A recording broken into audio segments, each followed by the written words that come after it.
ইসরায়েলের প্রধানমন্ত্রী Benjamin Netanyahu জানিয়েছেন, গাজায় ইসরায়েল সীমিত মানবিক সহায়তা পাঠানোর সিদ্ধান্ত নিয়েছে, যদিও তিনি এটিকে একটি কৌশলগত ও মানবিক দৃষ্টিভঙ্গির অংশ হিসেবে উপস্থাপন করেছেন। কিন্তু বাস্তবতা অনেকটাই ভিন্ন।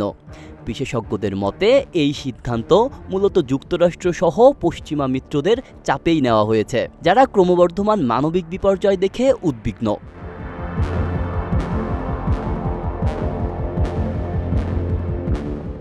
নেতানিয়াহুর নিজের বক্তব্যেও এর আভাস মিলেছে। তিনি বলেন, আমরা গাজা উপত্যকার পূর্ণ নিয়ন্ত্রণ নিতে প্রস্তুত, তবে এমন দুর্ভিক্ষ সৃষ্টি হতে পারে না যাতে বিশ্বের সামনে আমাদের অবস্থান দুর্বল হয়।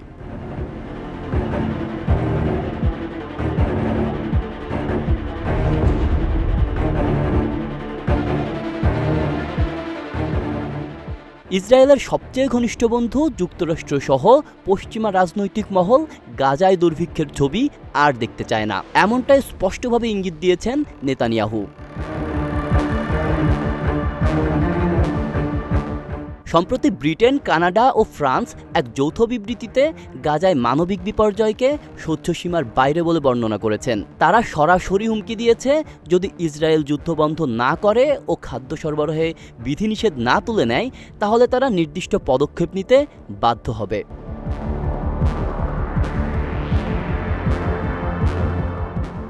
বিশ্লেষকরা বলছেন, এভাবে মানবিক সহায়তা কেবল চাপ নিরসনের হাতিয়ার হিসেবে ব্যবহৃত হচ্ছে। ইসরায়েলি প্রতিরক্ষা মন্ত্রণালয়ের তথ্যে দেখা গেছে, সোমবার 5টি ত্রাণবাহী ট্রাক গাজায় প্রবেশ করেছে, যেখানে প্রধানত ছিল শিশুখাদ্য। কিন্তু জাতিসংঘের জরুরি সহায়তা সমন্বয়ক টম ফ্লেচার এটিকে সাগরে এক ফোঁটা জল বলে আখ্যা দেন।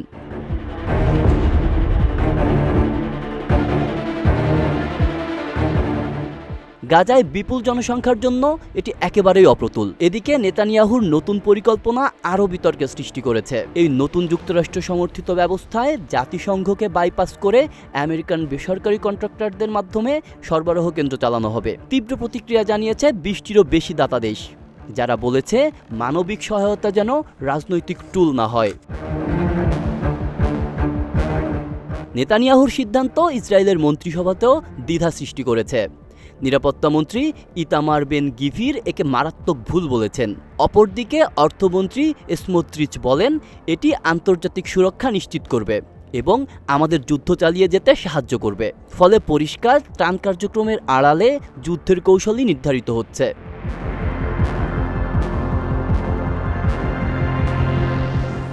এদিকে গাজার স্বাস্থ্য মন্ত্রণালয় জানিয়েছে, প্রায় 19 মাসের যুদ্ধে এখন পর্যন্ত 53,300 জন ফিলিস্তিনি নিহত হয়েছেন, যাদের অধিকাংশই নারী ও শিশু।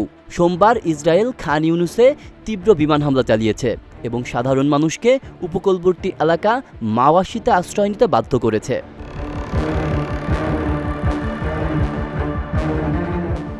এই দুঃসহ পরিস্থিতিতে সাহসী অবস্থান নিয়েছেন স্পেনের প্রধানমন্ত্রী Pedro Sanchez.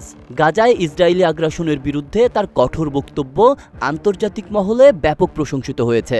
Forum of strategic studies নামক একটি থিঙ্ক ট্যাঙ্ক সানচেজের অবস্থানকে সাহসী ও মানবিক বলে আখ্যা দিয়ে তার প্রতি পূর্ণ সমর্থন জানিয়েছে।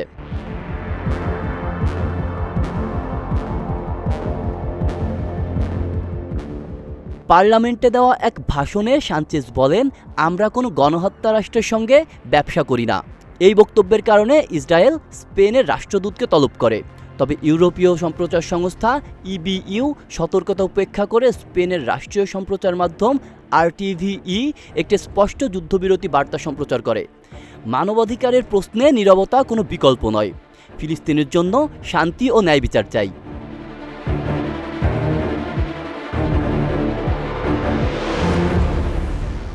সানচেজ আরও ঘোষণা দিয়েছেন, জাতিসংঘ সাধারণ পরিষদে একটি প্রস্তাব উত্থাপন করবেন, যাতে গাজায় যুদ্ধবন্ধ ও মানবিক সহায়তা নিশ্চিত করা যায়।